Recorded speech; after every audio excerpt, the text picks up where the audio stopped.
Welcome to the rigging demonstration for Outdoor Adventure Studies. In this session we're going to talk about our appropriate ways to rig our wall, high ropes, dangling duo, or any of our indoor facilities for our roping units. Alright, the first thing that we need to establish when we're coming to our element is we need to figure out a way of getting our climbing ropes up into our support systems and our pulleys for belaying. Now the way we do that to make things easy, the way we cheat the system, is we use these cheat lines.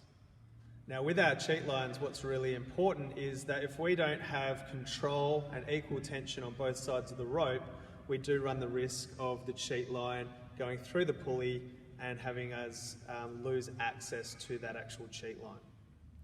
Now when we're attaching our climbing rope to our cheat line, we actually have some additional cheat lines to make your life a little bit easier. What we need to attach is a bow line to the end of this cheat line, making sure we make our underneath P, a rabbit comes out of the hole, down around the tree and back into the hole. Now that creates a secure knot for us to be able to provide tension and haul our rope all the way up through the system and the pulley. When hauling our rope, it's firstly important that we've flaked the rope to make sure that there's no knots. Once we've done that, it's equally important to make sure we maintain tension on both sides of the rope when we're hauling. If we're working in a pair, this is a fantastic opportunity to split your roles. Now, the next important critical point is when we get to the top, sometimes it can get a little bit sticky in the pulley and it might not want to actually go over the top and can get stuck. One way we can do this is by offering a small flick, and as we provide the flick and wave up the rope, we can provide tension on the other side. Once we've actually disattached our cheat line from our climbing rope, what a lot of people want to do is feel like they need to coil or wrap the cheat line. Now, due to the nature of the rope, it's important that we gather it. No need to actually fold it or coil it, and bring it to a safe area away from our climbing zone. Now that we've actually got our climbing wall and our rope, through the pulley, it's important to figure out, well, which side are we going to send to our belayer, what side are we going to send to our climber? The way we do that is we can look up, and through our pulley there's going to be a natural area or a natural side which is closest to the wall. That side that's closest to the wall is going to be going and dedicated to our climber. The other side is going to be dedicated to our belaying system. At this stage as well, it's also really important to test our anchor. The way we can do that is just holding both sides of the rope, give it a good pull, making sure we're visually looking up and making sure that there's nothing loose or nothing that we might need to be concerned about. Once I've established that this is my climbing side of the rope, it's important that I need to find an appropriate end knot to tie in here to connect to my climber. The end knot that we're going to use is a figure 8 on the bight. Making our underneath P, going all the way around and through, and making sure that the knot is dressed, so all of those curves lining up in the appropriate area. What's also important here in this point is that we have a reasonably sized neck of the rope, and a really good gauge is if something we can just fit our hand into. Anything smaller than this would put pressure on the knot. Anything bigger than this would obviously be something that can get ropes caught into. Now that we've actually established our end knot, our figure 8 on the bight, we now can connect into our climber. Now what we're going to use for our connection into our climber is our steel carabiners. Now anytime we connect into a climber, we're always going to use 2 carabiners. I'm going to use a concept which we call oppositely opposed. Now what that means is we want to have our devices so that way our 2 spines are going to be working opposite to one another. That way, if we ever become side-loaded, we have 2 spines working together. All right, when connecting into our climber with our steel carabiners, these ones are tri-locks. So as shown previously, we need to push up, turn to the left, and push in to open the gates. In order to get them oppositely opposed, the easiest way to do this is to set up a set of pincers. So both of the gates at the same point. So opening both of the gates up, we set up our set of pincers and we attack from the top and also the bottom. Now, when connecting into our climber, we can turn those gates around.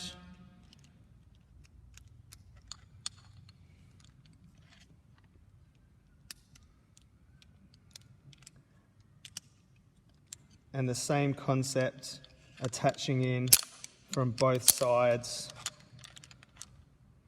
on our actual climber's harness. Now that we've established and connected to our climber, we can now start to work on our belaying side of the rope. This device here is called a figure 8 descender. It's actually used to assist with our belaying process. The important part with the figure 8 descender is how we feed the descender. Now, if you are a right-handed belayer, it's important that we run across our figure 8 from left to right with the leftover belaying rope running to our right hand.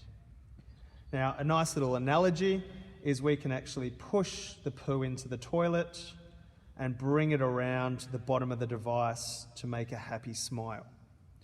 Alternatively, if you don't like talking about toilets, you can hold the saucepan and we can push the sausages into the pan and come around to make a happy smile.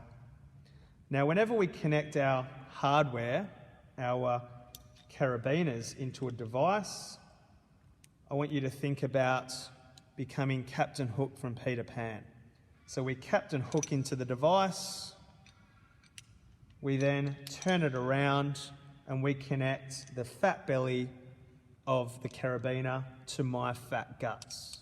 Now, my fat guts being my connection, my gear loop on my harness, with a click-click test to check. Now that we've set up the first belayer, we now need to set up our backup belayer. The backup belayer's role is to provide an anchor for the primary belayer and also a secondary belaying system, so a support just in case the primary belayer experiences some issues. The device we're going to use for this is called a gree-gree. Now, a gree-gree is a semi-automatic belaying device, and I'll explain the way that concept works shortly.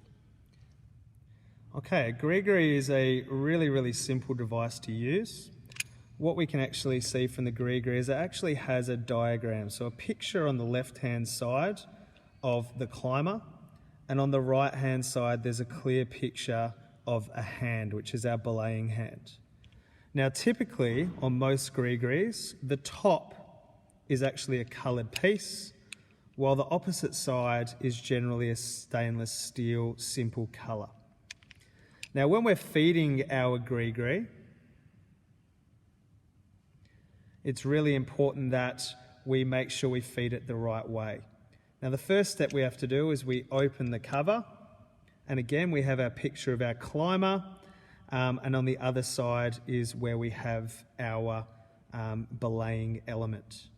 Now, what we need to do is we need to take our rope from our climber and we run it over the top of our device with the leftover belaying rope on this side, which I'm pointing to. All we're going to do is create a bend in the system with this side running towards my climber and very simply close the actual element. All right, similar to connecting into our figure 8, we're going to connect using Captain Hook. So Captain Hook down into the system, turning the carabiner around, and then connecting again, fat belly into my fat guts with a click-click test. All right, the next step is to connect our primary belayer or first belayer to our secondary belayer. The way we do that is we use a tape, and connecting through the back of the harness, we're going to use a knot called a girth hitch. Now, the advantage to a girth hitch is as it's put under tension, that actual hitch cannot come undone. So the girth hitch is connected to the waistband, through the middle, and then connected via a carabiner to our backup belayer.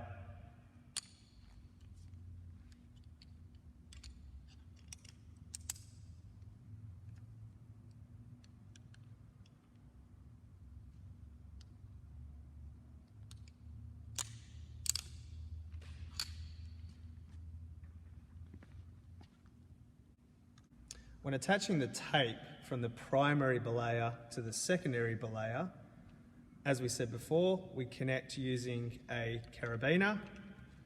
The important part is that we connect the carabiner to the left-hand side of the device, so the opposite side to our belaying rope.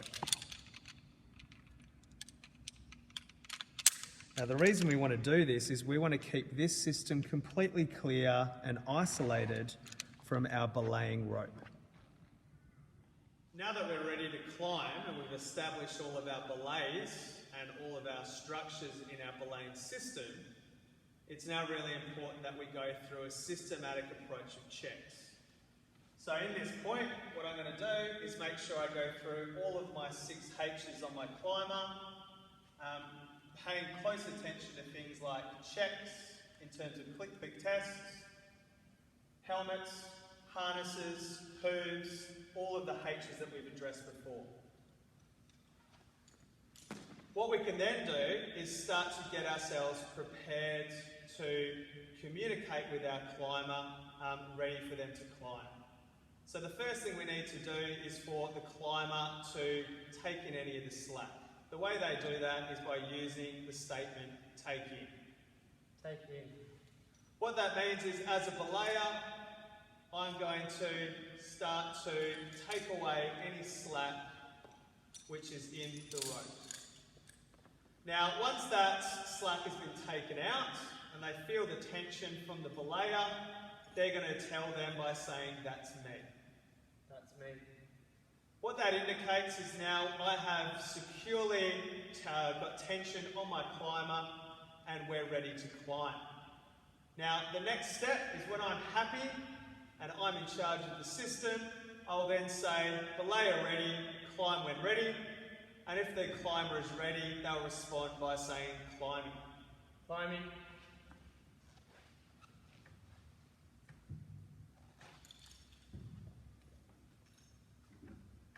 It's the belayer's job this entire time to maintain tension and securely hold the climber in case of any incidents. Okay, so now we've established communication with our climber and we're ready to belay. Let's talk about the process of belaying. Now, the first process for belaying is getting our hands in the correct position. As I'm right-handed, my right hand is secured past the figure 8 device in what I like to call a punching position. So I'm ready to punch up, sometimes known as a fist pump moment. My left hand is going to be around about face height, as if I'm talking into a walkie-talkie or a microphone. So holding the rope, securing the rope, my first movement is a push and pull. So it becomes a 1. Now, what's really important to understand about this figure 8 device is that it works on friction. If we pull on an angle and push on an angle, we're working hard against ourselves. If we push and pull straight up and down like a freeway, it works like a pulley and makes it far easier for us to capture this rope. Now, a really important concept to understand about this is this pull needs to take any of the slack out of the rope. So position 1 is 1. Our second position is then to the hip, and we like to call that our thumb up bum. What that allows us to do is be in a strong position where we can catch our climber if necessary. Position number 3, we then take my left hand from above the device and we bring it just next to my back hand. So that's position 3. Position 4, we're switching our hands over, and then our final position is just to reset. All right, so to give you a quick demo from a slightly different angle, belayer ready, climb when ready. Climbing. 1, 2, 3, 4, reset.